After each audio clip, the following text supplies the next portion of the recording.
तो हमारे स्कूल में एक कैंटीन था जिसमें जाती मजा आ जाता था, लेकिन प्रिंसिपल की वजह से वो बंद हो गया। मैं तुम्हें शुरू से बताता हूँ क्या हुआ कैसे हुआ। तो हमारे स्कूल में एक कैंटीन था जिसको एक अंकल और आंटी चलाते थे, और मोस्ट ऑफ द टाइम इस कैंटीन में स्टूडेंट से ज्यादा तो ये पीटी सर पड़े हुए रहते थे। भाई सच बताता हूँ, मुझे लगता है ये समोसे जल्दी इसलिए खत्म हो जाते थे क्योंकि ये पहले जाके खाने लग जाता था। क्या हुआ, अब खा भी नहीं सकता?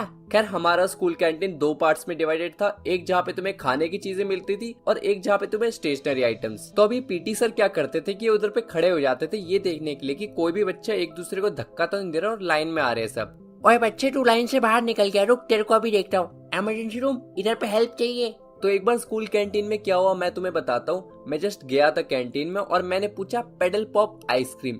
ये बोलती आंटी मुझे घूरने लगी और फिर अंदर चलेगी। अब आई थिंक आंटी को नहीं पता था पेडल पॉप की आइसक्रीम कौन सी होती है, क्योंकि उनने ढूंढने में 2 मिनट लगा दिए।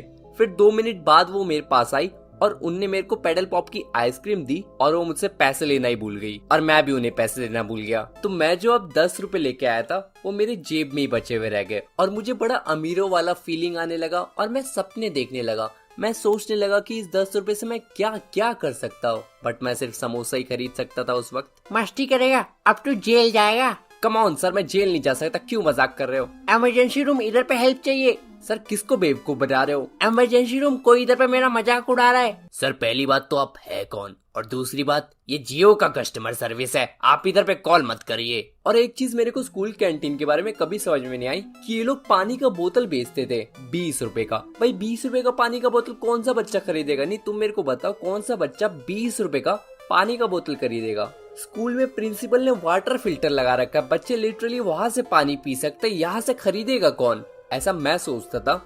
लेकिन एक दिन मैंने देखा एक बच्चे को पानी का बोतल ऑर्डर करते हुए। देखो मैं इस बच्चे के पास आराम से गया और मैंने इसको बोला कि भाई तू पानी का बोतल क्यों ऑर्डर कर रहा है? और वो मुझे बोलने लगा कि उसको प्यास लगी है इसलिए वो ऑर्डर कर रहा है। तो मैंने भी उसको बताया कि भाई अगर प्यास लगी है तो तू इधर नल से पी ले, नल में फ्री का पानी आता है, तेरे पैसे भी बच जाएंगे, उससे तू समोसे खा सकता है। खैर उसने मेरी बात नहीं सुनी और ये आंटी भी अलग उसका फायदा उठाना चाहती है।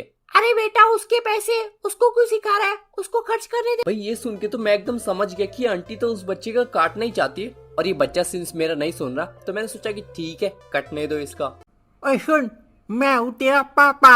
हैं? तू मेरा पापा है? लेकिन अगर तू मेरा पापा भी है तो मैं क्या करूं? अरे तू hexa flip earn money game खेलना। मैं तेरा बाप हूँ तो इतना तो करना ही पड़ेगा तेरे को। नहीं, मैं तेरी बात नहीं सुनूंगा क्योंकि मेरा बाप मैं खुद हूँ। ये देख, और हेक्सा फ्लिप के बारे में ना मैं तेरे को अच्छे से बताता हूँ। इस गेम में ना लेवल्स कंप्लीट करने के बाद ना हर एक यूजर ना टिकट कमा सकता है, और हर एक लेवल पार करती ना ये चेस्ट खुलता है लेवल के एकदम एंड में। और हाँ, ये चीज मैं तुम्हें पहले ही बताया था, टिकट जो होते हैं ना वो एज अ एंट्री सर्व करते हैं वीकली गिव अवेज में, जो बहुत ही मस्त होते हैं, और रैंकिंग डेली लीडर बोर्ड पे होती है फिर तुम्हारी। एक और इम्पोर्टेंट फीचर है इस ऐप का स्पिनिंग व्हील, जिसमें से भी तुम पैसे जीत सकते हो और टिकट बूस्टर्स। इफ तुम लॉग इन करते हो और स्पिन करते हो 7 डेज स्ट्रेट तो तुम अनलॉक करते हो स्पिन व्हील कैश का। अब इसका मतलब ये है कि तुम्हें मिलता है एक ऐसा स्पिनिंग व्हील जिसमें सिर्फ कैश ही जीतोगे तुम। इधर पर रेफरल्स होते हैं, जैकपॉट्स होते हैं और एक्सचेंज में मिलता है सब कुछ वॉचिंग एड्स के बदले।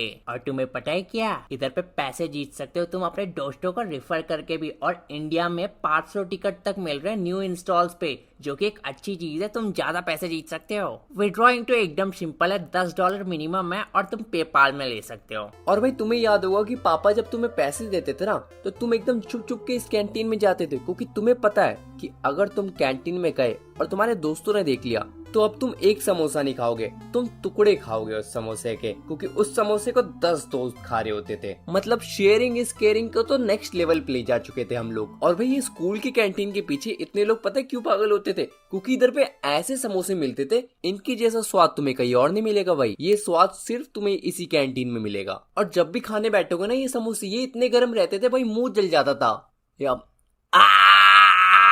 खैर ये सब साइड में रखते हैं, मैं तुम्हें बताता हूँ कि ये कैंटीन जो है ये बंद कैसे हुआ। अब हमारे जो स्कूल में सीनियर्स थे ना वो कुछ ज्यादा ही चुल मचाते थे। ये लोग बंक करते समय ये सोचते थे कि भाई आज कुछ नया करते हैं, तो इनने कुछ नए में ये निकाला कि भाई अब से ये लोग बंक करेंगे और छुप जाएंगे कैंटीन में। इधर पे ये लोग खाएंगे भी और बंक भी हो जाएगा। तो इन लोगों ने ना क्लासेस को बंक करना शुरू कर दिया और कैंटीन में छुपने लगे। अब होना क्या था, इन लोगों ने प्रिंसिपल को कुछ ज्यादा ही बेवकूफ समझ लिया था, लेकिन प्रिंसिपल ने इन लोगों को पकड़ लिया कैंटीन में। अब कैंटीन में पकड़ने के बाद प्रिंसिपल ने इनको सस्पेंड तो किया ही, साथ में कैंटीन को भी बंद करा दिया। और कैंटीन को इसलिए बंद कराया था क्योंकि कैंटीन वाला बच्चों को नहीं बोल रहा था कि भाई क्लास में चले जाओ, बल्कि बच्चों को और बेच रहा है कि भाई खाओ बैठो इधर ही। तो अब जब कैंटीन बंद हुआ हम लोग भूखे मरने लगे और हमने सोचा कि भाई हमारी तो गलती भी नहीं थी, लेकिन क्या ही करते, तो अब हम सैड थे। लेकिन 1-2 साल के बाद ही प्रिंसिपल ने वापस से कैंटीन खुलवा लिया था और इस बार कैंटीन में बर्गर, पिज्जा ये सब आ गया था। मतलब अब तो कैंटीन एकदम लग्जूरियस लग रहा था और कैंटीन में एक टीवी भी लग गया था जिसमें Ben 10 आता था।